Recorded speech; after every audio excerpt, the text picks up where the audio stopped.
Hello बच्चों। तो आज हम लोग बात करेंगे excretive product and there elimination, excretive system या उत्सर्जी तंत्र की सबसे लास्ट क्लास। आज की क्लास होगी हीमोडायलिसिस की।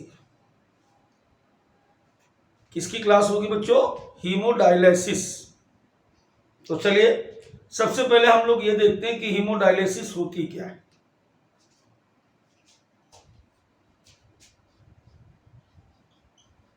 हीमोडायलिसिस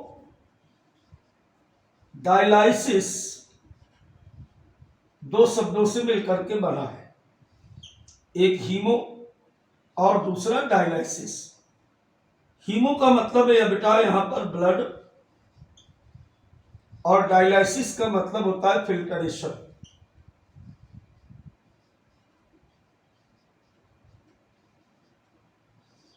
इस पूरे शब्द का मतलब है रुधिर का छानना, ब्लड का फिल्टरेशन। अब क्वेश्चन ये है कि आखिर ब्लड को हम छानते क्यों हैं, कहां छान रहे हैं, कब छानने की बात हो रही। देखिए नॉर्मली हमारी जो किडनी होती है इसका काम क्या था, किडनी का सबसे मेन फंक्शन क्या था? मेन फंक्शन ऑफ किडनी बराबर removal of nitrogenous waste.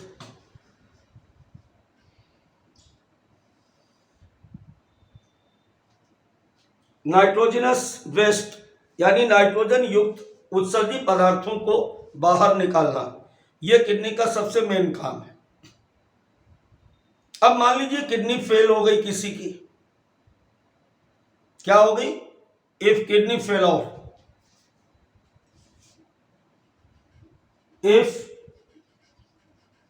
Kidney fail out, या कई बार लिखा होता है माल फंक्शनिंग।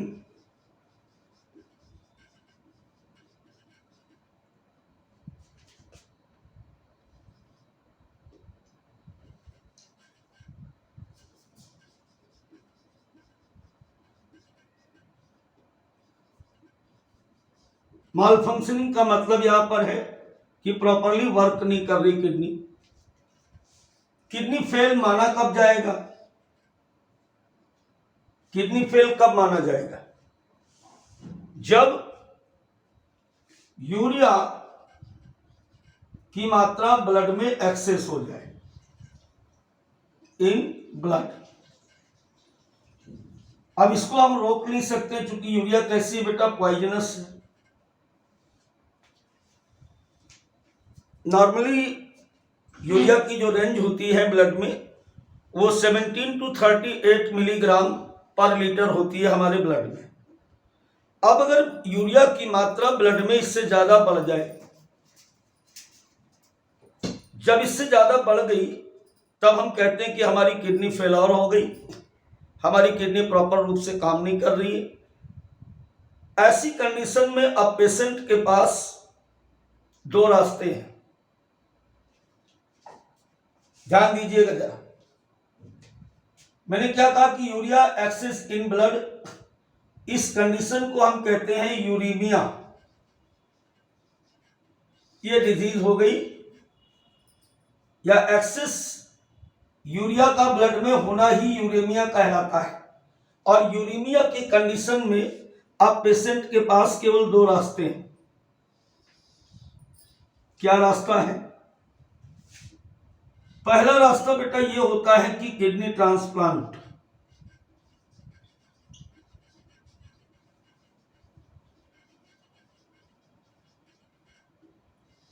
इस व्यक्ति की किडनी बदल दी जाए, लेकिन यह इतना आसान नहीं है क्योंकि किडनी कहीं बाजार में तो मिलती नहीं है। किसी ब्लड रिलेटिव की किडनी ही केवल लगाई जा सकती है। टिश्यू मैच कराने होते हैं, इम्यूनिटी को मैच कराना होता है, बहुत ही खर्चीला प्रोसेस होता है। तो प्रॉपरली ये वाला सिस्टम जो होता है ये सबसे लास्ट में सेलेक्ट किया जाता है, वो भी कुछ पेशेंट जो अफोर्ड कर सकते हैं वो। बाकी एक दूसरा तरीका और है, और वो दूसरा तरीका बेटा कहलाता है, क्या कहलाता है? Haemodialysis. यानी अगर हम ब्लड को फिल्टर कर दें, ब्लड को क्या करें? फिल्टर करके इससे यूरिया की एक्सेस मात्रा को बाहर निकाल दें, इस घटना को हम बच्चों कहते हैं हीमोडायलाइसिस। क्लियर हो गया? अब ये हीमोडायलिसिस का प्रोसेस किस प्रकार से करते हैं, इसको बड़े ध्यान से समझने की यहां पर जरूरत है। तो बेटा अब हम लोग देखेंगे कि किस प्रकार से एक ऐसा पेशेंट जिसको यूरेमिया है, जिसके ब्लड में यूरिया की मात्रा अधिक है, उस व्यक्ति को आर्टिफिशियल किडनी के द्वारा या हीमोडायलिसिस के द्वारा कैसे बचाया जाता है। चलिए शुरू करते हैं। सबसे पहले हमें क्या करना है कि ये पेशेंट है, इस पेशेंट की रेडियल आर्टरी से, ध्यान देना, कैसे रेडियल आर्टरी से ब्लड को कलेक्ट करते हैं। अब यहां से ब्लड को कलेक्ट किया गया, इस तरीके से ये ब्लड यहां पर बेटा कलेक्ट किया गया। कहां से कलेक्ट किया गया? हाथ की रेडियल आर्टरी से प्रायः इसको कलेक्ट किया जाता है। ऐसे पहला पॉइंट समझ गए। पहला पॉइंट क्या है बेटा हमारा? Collection of blood from radial artery. Radial artery से सबसे पहले ब्लड को कलेक्ट किया गया, हाथ के इस हिस्से से यहां से ब्लड को कलेक्ट किया गया। अब क्या करेंगे? ब्लड की एक आदत है, आपने भी पढ़ा था कि जब चोट लग जाती है या ब्लड शरीर से बाहर आ जाता है, ऐसी कंडीशन में ब्लड क्या होता है? कोगुलेट हो जाता है, जम जाता है। तो ब्लड इसमें ना जमे, इसके लिए इसमें हम हिपैरिन नाम का एंटीकोगुलेंट सब्सटेंस मिलाते हैं। एंटीकोगुलेंट का मतलब है जिससे रुधिर इस नलिका में जमेगा नहीं। तो अब हम यहां पे क्या करेंगे बेटा? नंबर 2 पॉइंट ध्यान रखें, mixed heparin S anti coagulant. इसका काम क्या है? जो इस नलिका में ब्लड बह रहा है, इसको क्या करता है बेटा? इसको जमने से रोकेगा। तीसरे नंबर पे हम क्या करेंगे कि ये जो ब्लड है इसको चिल करते हैं, कूल्ड करते हैं, कूल्ड एट 0 डिग्री सेल्सियस। अब 0 डिग्री सेल्सियस पर इस ब्लड को चिल कर दिया गया। 3 बातें मैंने बताई। सबसे पहले पेशेंट की रेडियल आर्टरी से हम क्या करते हैं? ब्लड को कलेक्ट करते हैं। फिर दूसरी बात, इस कलेक्टेड ब्लड में हम क्या कर रहे हैं? हिपैरिन मिला देते हैं। हिपैरिन क्या है? एक एंटीकोगुलेंट है। एंटीकोगुलेंट का मतलब क्या है? एंटीकोगुलेंट का बेटा मतलब है कि रुधिर को जमने से रोकने वाला पदार्थ। राइट, इतना काम हो गया। अब हम क्या करेंगे? पंप की सहायता से, ये पंप लगा है, पंप की सहायता से इस ब्लड को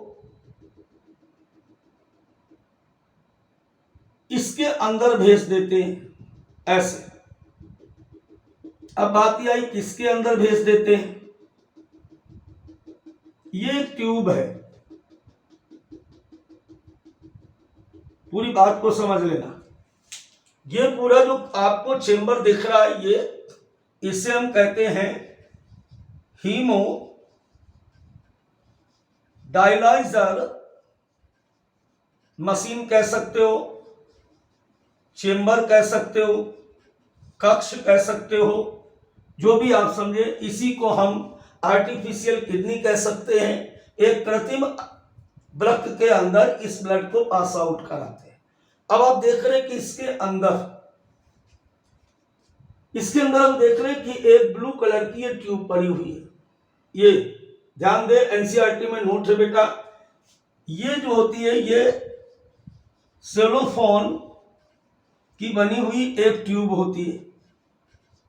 ये खास प्रकार की ट्यूब है, इसके बारे में भी सुन ले। देखो यहाँ से क्वेश्चन प्रीवियस ईयर में आ चुका है, इसलिए बहुत ईमानदारी से इसको देखेंगे।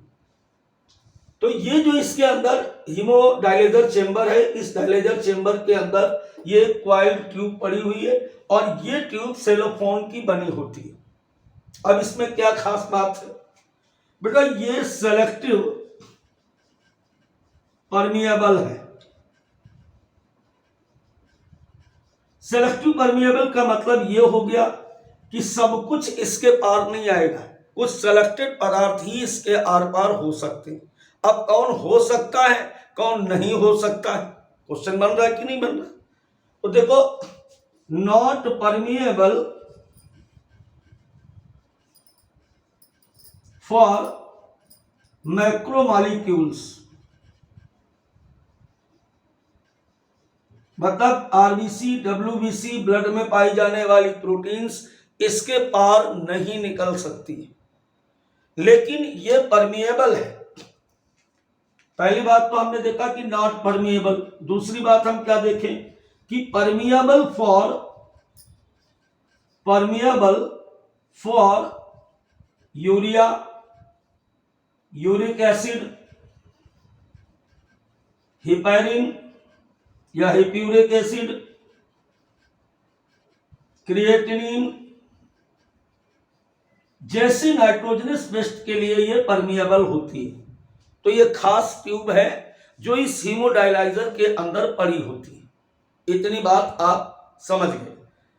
अब बेटा इसके बाद आगे की बात करेंगे अगर हम, तो इस पूरे मशीन के अंदर यहां पर एक और पदार्थ भरा है।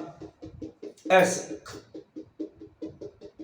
इस मशीन के अंदर एक और पदार्थ भरा हुआ है और इस पदार्थ को हम कहते हैं हीमोडायलाइजर। क्या कहते हैं इसको? हीमोडायलाइजर। इस तरीके से ऐसे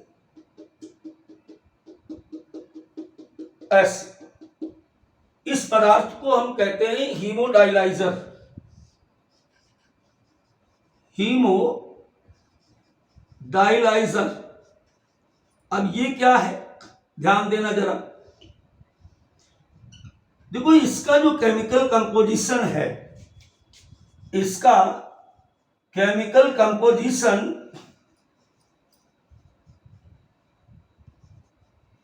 जस्ट लाइक प्लाज्मा, बिल्कुल प्लाज्मा के जैसा है। और एक बात समझ लें कि नो यूरिया, इसमें बिल्कुल भी यूरिया नहीं है, जबकि ब्लड में थोड़ी बहुत यूरिया नॉर्मल कंडीशन में भी पाई जाती है, लेकिन इसमें बिल्कुल यूरिया नहीं है। कोई भी ये सब्सटेंस नहीं, यूरिया नहीं है, यूरिक एसिड नहीं है, हिपेरिक एसिड, क्रिएटिनिन जैसा कोई भी पदार्थ इसमें नहीं है। बाकी इसका केमिकल कंपोजिशन बिल्कुल ब्लड प्लाज्मा की तरह होता है। क्लियर हो गया? यानी ये सारी चीजें हटा दी जाए तो मान के चले जैसे रुधिर का प्लाज्मा होता है, जस्ट वही पदार्थ यहां पर भर दिया गया। इतनी बात आपको समझ में आ गई। अब देखिए क्या हुआ कि जब ये ब्लड इस सेलोफोन ट्यूब के द्वारा इस हीमोडायलाइजर मीडियम से पास आउट होता है, तो यहां पर एक कंसंट्रेशन ग्रेडियंट बनता है। कंसंट्रेशन ग्रेडियंट से मतलब यह हो गया कि अंदर यूरिया, यूरिक एसिड, अंदर क्या है? यूरिया है, क्योंकि किडनी खराब है, यूरिक एसिड है, यहां पर क्रिएटिनिन है, जैसे पदार्थों की अधिकता इस ब्लड में है। क्योंकि हम एक ऐसे पेशेंट का ब्लड लाए हैं जिस पेशेंट में क्या हो रहा है? यूरिया की मात्रा एक्सेस है। अब देखो सीधी सी बात है कि इस वाले में यूरिया है नहीं, अंदर यूरिया का कंसंट्रेशन ज्यादा है, तो ये यूरिया यहां से कंसंट्रेशन ग्रेडियंट के कारण निकल करके इस हीमोडायलाइजर में आ जाती है। इसी प्रकार यूरिक एसिड आ गया, इसी प्रकार बेटा यहां पर क्या आ गया, क्रिएटिनिन आ गया। तो इस प्रकार से रुधिर इस सेलोफेन ट्यूब के द्वारा नाइट्रोजनस वेस्टेज को क्या करता है बोलो, फिल्टर कर देता है ड्यू टू कंसंट्रेशन ग्रेडियंट। चूंकि इस ब्लड में ज्यादा है मात्रा और हीमोडायलाइजर में इनकी मात्रा बिल्कुल कम है, तो ड्यू टू कंसंट्रेशन ग्रेडियंट सांद्रता परिवर्तन के कारण अधिक सांद्रता से कम सांद्रता की तरफ ये पदार्थ चले जाते हैं। अब एक बात यहां और समझो, इसमें होता क्या है कि धीरे धीरे इसमें जो डायलाइजर है, इस डायलाइजर में इन पदार्थों की मात्रा बढ़ने लगेगी। क्यों बढ़ने लगेगी? चूंकि अंदर से लगातार बाहर आ रहे हैं, तो तुम्हारा डायलाइजर कुछ देर बाद ये मशीन खराब हो जाएगी। क्योंकि दोनों की सांद्रता जैसे ही बराबर होगी तो ये फिल्ट्रेशन बंद हो जाएगा, लेकिन ऐसा नहीं होता है। ऐसा क्यों नहीं होता है? क्योंकि लगातार हम क्या करते हैं, हीमोडायलाइजर को यहां से डालते हैं, लगातार यहां से हम डालते हैं, ये इनपुट है, इनपुट ऑफ हीमो डायलाइजर। यहां से लगातार हम हीमोडायलाइजर डालते रहते हैं और यहां से हम क्या करते हैं बेटा, इसको आउट करते रहते हैं। तो कभी भी इसकी सांद्रता और इसकी सांद्रता यानी ब्लड की सांद्रता, या यूं कहें कि सेलोफोन मेम्ब्रेन के अंदर उपस्थित ब्लड की सांद्रता और बाहर हीमोडायलाइजर की सांद्रता बराबर नहीं हो पाती, क्योंकि हीमोडायलाइजर हमेशा रनिंग में रहता है। तो I think my point is clear now. तो बच्चों इस प्रकार से किसी एक ऐसे व्यक्ति की, चलिए पहले आप स्क्रीनशॉट ले लीजिए इसका। हाँ जी सर। तो इस प्रकार किसी भी ऐसे पेशेंट की जान को बचाया जा सकता है, थोड़ी दिनों तक उसकी लाइफ को प्रोलॉन्ग किया जा सकता है। देखिए ये परमानेंट इलाज नहीं है, कुछ दिन बाद यूरिया की मात्रा इतनी ज्यादा बढ़ जाती है कि परमानेंट डायलिसिस की जरूरत पड़ेगी और वो पॉसिबल नहीं हो पाता है, तो मरना तो तय है जिसकी किडनी खराब हो गई। लेकिन इस डायलिसिस के द्वारा हम उसको कुछ दिन का जीवन बढ़ा सकते हैं। परमानेंट इलाज तो इसका किडनी ट्रांसप्लांटेशन ही है। तो बात समझ पाए कि नहीं समझ पाए हमारी? निश्चित तौर पर हम समझते हैं कि हमारी बात को आप समझ गए होंगे। चलिए मोटी मोटी बातें एक बार फिर से कर लेते हैं। एक पेशेंट जिसको यूरेमिया है या जिसकी किडनी फेलर हो गई, इसका क्या मतलब है कि मोर यूरिया इन ब्लड। नंबर एक बात क्या है कि हीमोडायलिसिस किसको जरूरत पड़ेगी? जिसके ब्लड में यूरिया की मात्रा अधिक है। दूसरा, blood collected with radial artery, radial artery से इसे कलेक्ट किया। तीसरी बात क्या बताई कि ब्लड को कोल्ड करेंगे 0 डिग्री सेल्सियस पर। तीसरी बात यानी अगली चौथी बात थी कि इसमें एंटीकोगुलेंट को मिलाएंगे, हिपैरिन को मिलाएंगे। फिर क्या करेंगे, इसको हीमोडायलाइजर में पंप करेंगे, यानी आर्टिफिशियल किडनी में इसको पंप करेंगे। उसके बाद क्या होगा कि urea, uric acid, creatinine, minerals filtered हो जाएंगे ब्लड से। अब क्या होगा इसके बाद कि blood come out from the haemodialyser. अब देखो यहां पे क्या हो रहा है कि ये ब्लड यहां से बाहर आ गया, ये छना हुआ ब्लड है और ये वापस आ गया। तो ब्लड कम आउट फ्रॉम हीमोडायलाइजर। अब हीमोडायलाइजर से आने के बाद इसको फिर से हम क्या करेंगे, वार्म करेंगे 37 सेल्सियस पर। जितने मनुष्य के शरीर का टेम्परेचर होता है उस टेम्परेचर पर फिर इसे हीट करेंगे। और अब इसमें क्या करेंगे, काम और करेंगे कि इसमें एंटी हिपैरिन मिक्स करेंगे। यहां पे क्या करेंगे बेटा, मिक्स्ड एंटी हिपैरिन। ऊपर हिपैरिन मिलाया था, उसके प्रभाव को समाप्त करने के लिए एंटी हिपैरिन यहां पर मिलाएंगे। और return to a vein of the patient, दोबारा हम क्या करते हैं कि इसको यहां पर वेन के द्वारा वापस कर देते हैं। और लिया कहां से था हमने? आर्टरी से लिया था कि नहीं लिया था, और वापस कहां करेंगे? वेन से। तो बच्चों इस प्रकार ये चैप्टर और ये टॉपिक समाप्त होता है। फिर मिलेंगे हम एक नए चैप्टर के साथ, और वो होगा nervous system, most wanted topic nervous system.